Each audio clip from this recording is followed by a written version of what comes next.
Hi welcome to this English for you video series. English for you video series पे पुनः आपका स्वागत है। और इसके पहले कि मैं क्लास शुरू करूं, मैं आपको न्यू ईयर 2021 नववर्ष 2021 के प्रथम दिन शुभकामनाएं और बधाइयां देना चाहता हूं। एंड आई विश, मैं ये कामना करता हूं कि ये वर्ष आपके लिए सफलताओं, खुशियों और उम्मीदों का वर्ष हो। आप अपने जीवन में प्रगति पथ पर सदा अग्रसर रहें, मेहनत करें और कामयाबी की नई ऊंचाइयां छुएं। दोस्तों, इस कक्षा को शुरू करने से पहले मुझे डॉक्टर नॉर्मन विंसेंट पील, जो एक बहुत बड़े अमेरिकी लेखक और विचारक थे, उनकी एक बात याद आ रही है। उन्होंने अपनी किताब the power of positive thinking, सकारात्मक विचारों की शक्ति में एक बात उन्होंने कही थी। उन्होंने कहा था, I don't believe in defeat, I think victory, I get victory। अर्थात मैं हारने में यकीन नहीं करता, मैं जीतने में यकीन करता हूं और मैं जीत कर रहता हूं। तो दोस्तों, we have to go ahead, हमें आगे बढ़ना है इन्हीं संकल्पों के साथ। और जो combination of you and I है, अर्थात जो आपका और हमारा कॉम्बिनेशन है, that is also a winning combination. और हम अगर आगे बढ़ते रहे दृढ़ता के साथ तो जरूर जीतेंगे। और इन क्लासेस के शुरू में मैं आपको एक बात कहूंगा कि आप जब भी बैठे अपने साथ एक नोटबुक और एक पेन या पेंसिल जरूर लेके बैठें। जो भी रूल्स स्ट्रक्चर्स आपको बताए जाते हैं उनको नोट डाउन करें और उन पर सेंटेंस फ्रेम करने की रिटन और स्पोकन फॉर्म में लिखकर भी बोलकर भी अभ्यास उसका जरूर करें। इससे आप बहुत तेजी से सीखेंगे, सेंटेंस बनाना आपको आएगा और हमारा उद्देश्य भी यही है। तो चलिए आज की क्लास शुरू करते हैं। आज जो हमारा टॉपिक है हाउ टू फ्रेम सेंटेंसेस, अर्थात हम सेंटेंसेस की रचना कैसे करें। तो दोस्तों, इसके तहत जो पहली चीज हमने चुनी दैट इज रेगुलर एक्टिविटीज, अर्थात वो activities that happen at regular intervals, वो एक्टिविटीज जो नियमित अंतराल पे होती हैं। दोस्तों, इसके तहत हम तीन तरह की चीजें ले सकते हैं, रूटीन, हैबिट्स और facts. Routine means an activity perform regularly which we can't do without, यानी ऐसी एक्टिविटीज जिनको हम नियमित अंतराल पर परफॉर्म करते हैं और जिनके बिना हमारा काम नहीं चल सकता। फॉर एग्जाम्पल ब्रशिंग, अगर हम ब्रश नहीं करेंगे हमारे दांत खराब हो जाएंगे। For example having a shower, अगर हम स्नान नहीं करेंगे रोज तो भी हम बीमार और गंदे हो जाएंगे। हैबिट्स वो एक्टिविटीज हैं and activities which we perform regularly but we can do without, अर्थात ऐसी एक्टिविटीज जो हम करते तो नियमित रूप से हैं किंतु अगर उनको ना भी करें तो हमारा कोई बहुत बड़ा नुकसान नहीं हो सकता। For example many people read newspaper, बहुत सारे लोग अखबार पढ़ते हैं। अखबार पढ़ना बहुत अच्छी बात है, लेकिन अगर किसी कारण अखबार उपलब्ध न भी हो पाए कुछ दिनों तक, उससे हमारा कोई नुकसान नहीं होने को है। For example many people listen to music, बहुत सारे लोग संगीत सुनते हैं। तो संगीत सुनना अच्छी बात है, हम अक्सर सुनते भी हैं, लेकिन अगर हम रोज न भी सुने, अगर किसी कारण सुनने को न भी मिले तो कोई बड़ा नुकसान हमें नहीं होने वाला है। तो ये फर्क है दोस्तों रूटीन और हैबिट में। रूटीन एक्टिविटीज का ना होना हमें अफेक्ट कर सकता है और हैबिचुअल जो हैबिट्स की एक्टिविटीज है वो हो या ना हो कोई हम पे बहुत बड़ा असर नहीं पड़ता। हालांकि दोनों ही रेगुलर एक्टिविटीज हैं, दोनों ही नियमित रूप से होती हैं। अब चलिए फैक्ट्स की बारी है। Facts means things which don't change frequently and which remain the same for a long period। ऐसी चीजें, ऐसी बातें जो आसानी से या फिर जल्दी जल्दी बदलती नहीं है और जो लंबे समय तक समान स्थिति में बनी रहती हैं, दे आर कॉल्ड फैक्ट्स। दोस्तों, फॉर एग्जाम्पल आप कह सकते हैं द स्काई अपीयर्स ब्लू, आकाश नीला दिखता है।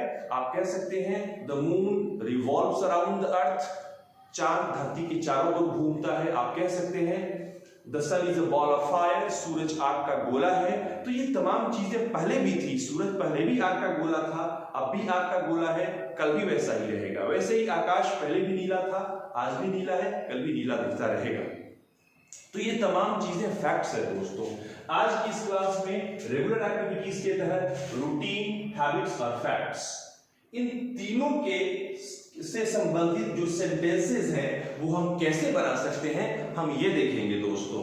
तो अभी मैंने आपके सामने बोर्ड पर 6 सेंटेंसेस लिखे हैं, जिसमें से 2 रूटीन एक्टिविटीज के एग्जांपल्स हैं, बाद के 2 हैबिट्स के एग्जांपल्स हैं और उसके बाद के 2 फैक्ट्स के एग्जांपल्स हैं। आप ध्यान से पढ़ेंगे।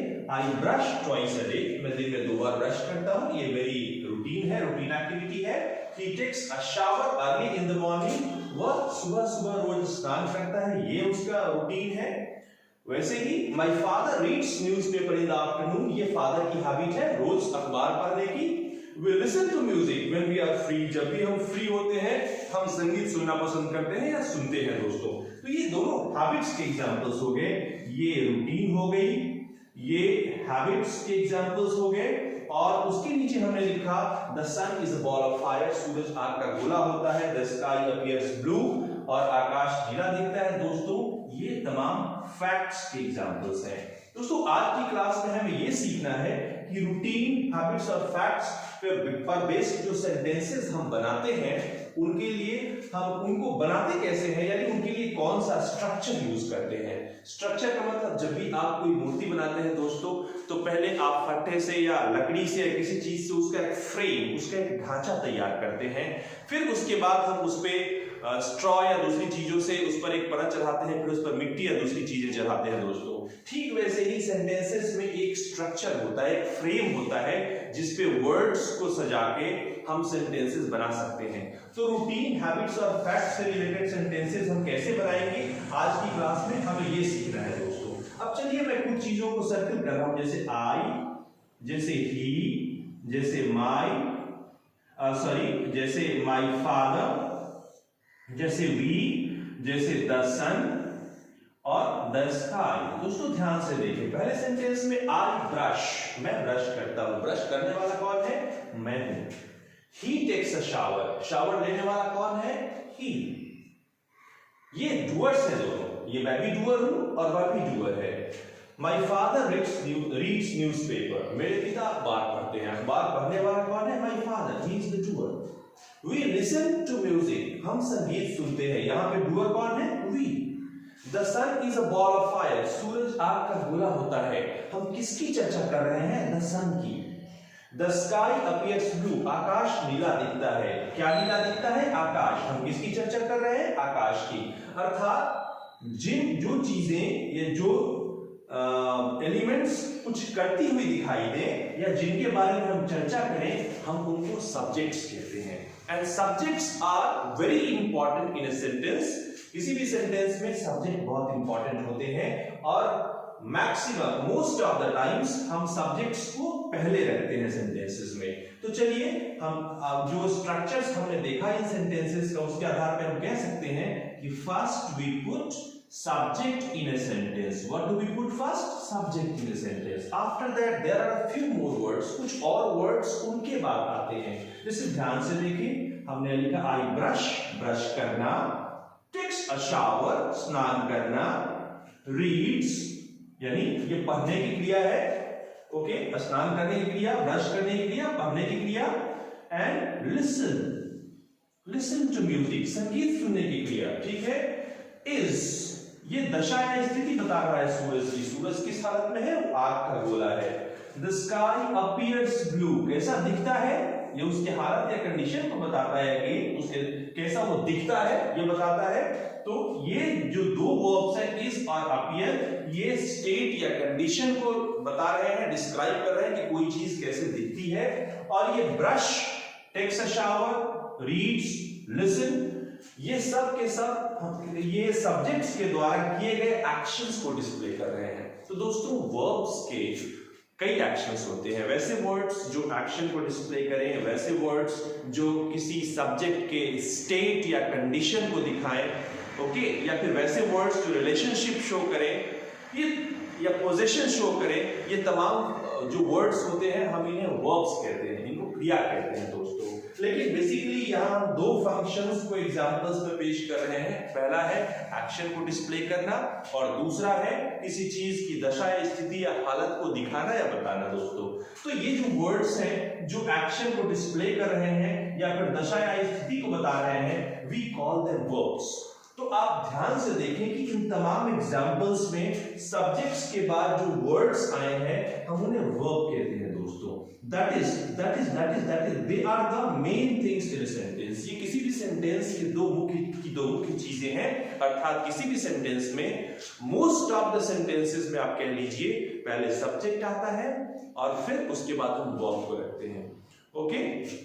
दोस्तों कभी कभी हमें बिना सब्जेक्ट्स के भी सेंटेंसेस दिखते हैं, जैसे गो, जाओ, ओके, और डू इट, ऐसा करो, किंतु वहां सब्जेक्ट्स हिडन होता है। फॉर एग्जाम्पल डू इट में it is you do it, आप करो, go it means you go, आप जाओ। तो वहां सब्जेक्ट्स हिडन होते हैं, होते जरूर हैं दोस्तों, भले दिखते नहीं है। तो किसी भी सेंटेंस में सबसे इंपॉर्टेंट सब्जेक्ट और उसके बाद वर्ब्स होते हैं। सब्जेक्ट एक्शन करते हैं या इनके बारे में बात किया जाता है, और वर्ब्स उस एक्शन को दिखाते हैं या फिर उस सब्जेक्ट की दशा या स्थिति को दिखाते हैं दोस्तों। ये वर्ब के काम है। अब जो तीसरी चीज हमें मार्क करनी है, जो ये जो वर्ब्स हैं, देखिए किस फॉर्म में, किस रूप में है। आई के साथ हमने ब्रश यानी V1 पहले रूप को लिया है। ही के साथ हमने टेक्स यानी पहले रूप में हमने एस या ES जोड़ के लिया है, ध्यान दीजिएगा। माय फादर के साथ हमने रीड वर्ब में एस जोड़ के लिया है, अर्थात ये भी वर्ब 1 के में एस ES जोड़ के यूज करना है। वी के साथ हमने वर्ब के पहले रूप लिसन को यूज किया है। द सन के साथ हमने इज यानी बी वर्ब जो इज MR है, जो स्टेट या कंडीशन किसी दशा या स्थिति को बयान करने के लिए यूज होता है, तो उस बी वर्ब के पांचवें रूप इज को हमने यूज किया है। इज बी वर्ब का पांचवा रूप है। हाँ दोस्तों, बी वर्ब का पहला रूप है एम और आर, याद रखेंगे। एम और आर बी वर्ब के पहले रूप हो गए और इज उसका पांचवा रूप है। मैं सिर्फ V1 और V5 पहले रूप और पांचवें रूप की चर्चा इसलिए कर रहा हूं कि जब भी हम रूटीन, हैबिट्स और फैक्ट्स की बात करेंगे, इन पर सेंटेंसेस बनाएंगे, तो हमें वर्ब के यही दो रूप, पहले रूप और पांचवें रूप। पांचवा रूप का मतलब वर्ब के पहले रूप में एस ES का जोड़ देना, और V1 का मतलब उसमें कुछ न जोड़ना, अर्थात गो V1 है, गोज V5 है। तो हम जब इन तीनों एक्टिविटीज पे सेंटेंसेस बनाएंगे तो हम आइदर V1 या फिर V5 का यूज करेंगे दोस्तों, V5 का यूज करेंगे दोस्तों, ये भी V5 है। तो जब हम रूटीन, हैबिट्स और फैक्ट्स की बात करें, आइदर V1 और V5, इन्हीं दोनों में से किसी एक वर्ब को यूज करेंगे। अब नेक्स्ट चीज जो आपके लिए समझना बेहद जरूरी है, वो ये है कि हम किन सब्जेक्ट के साथ V1 और किन सब्जेक्ट के साथ उसमें एस ES जोड़ के अर्थात V5 का यूज करेंगे दोस्तों। तो हम जो ये सब्जेक्ट्स हैं, आई अर्थात मैं, वी अर्थात हम, यू अर्थात तुम या तुम लोग, दे अर्थात वे या वे लोग, और तमाम plural subjects, plural nouns, for example boys, girls, men, women, dogs, cats, ये तमाम जो प्लूरल सब्जेक्ट हैं, इनके साथ हम वर्ब के पहले रूप का यूज करते हैं, अर्थात गो, कम, वॉक एक्सेट्रा। और कुछ और सब्जेक्ट्स हैं, जैसे हम कहते हैं ही, किसी मेल मेंबर के लिए हम ही कहते हैं, ही का यूज करते हैं। वैसे ही शी किसी फीमेल मेंबर के लिए, इट किसी जानवर, निर्जीव चीजों या छोटे बच्चे के लिए इट का यूज करते हैं।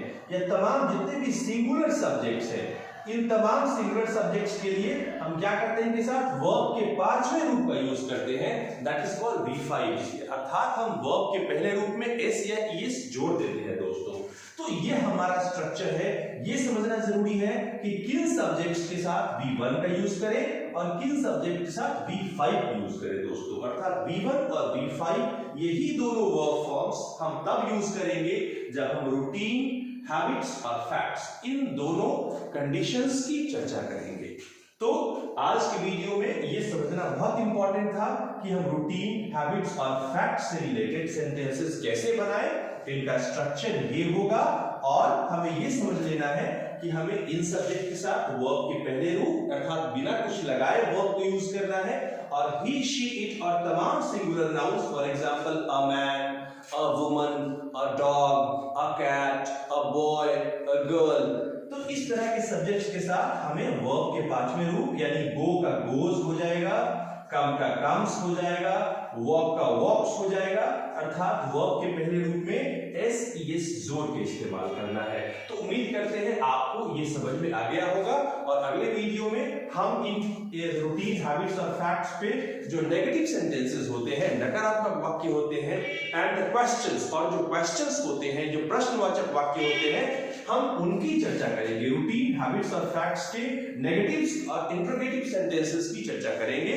तो तब तक आप जो स्ट्रक्चर्स हैं उनको अपनी कॉपी में नोट कर लें, इनका आप स्क्रीनशॉट भी ले सकते हैं। ये समझ लें किन सब्जेक्ट के साथ V1, किसके साथ V5 का यूज करेंगे, और इस पे सेंटेंसेस फ्रेम करने की कोशिश करें। सबसे पहले लिख के हर स्ट्रक्चर पे, जैसे V1 के वाले 5 या 10 सेंटेंस बनाए, V5 वाले 5 या 10 सेंटेंस बनाए, फिर बोलकर आप इन स्ट्रक्चर्स को जो हर वीडियो में आएंगे उनको एक चार्ट पेपर पर लिख के अपने स्टडी रूम में, अपने घर में दीवार पे चिपका सकते हैं। और जब भी आप फ्री हो, आपकी नजर उन स्ट्रक्चर्स पे पड़े, आप मुंह से सेंटेंस बोलना या फिर मन में बोलने का अभ्यास कर सकते हैं। इससे आपको बहुत फायदा होगा। You will speed up towards your goal. आप बहुत तेजी से अंग्रेजी सीखने के लक्ष्य की ओर अग्रसर होंगे।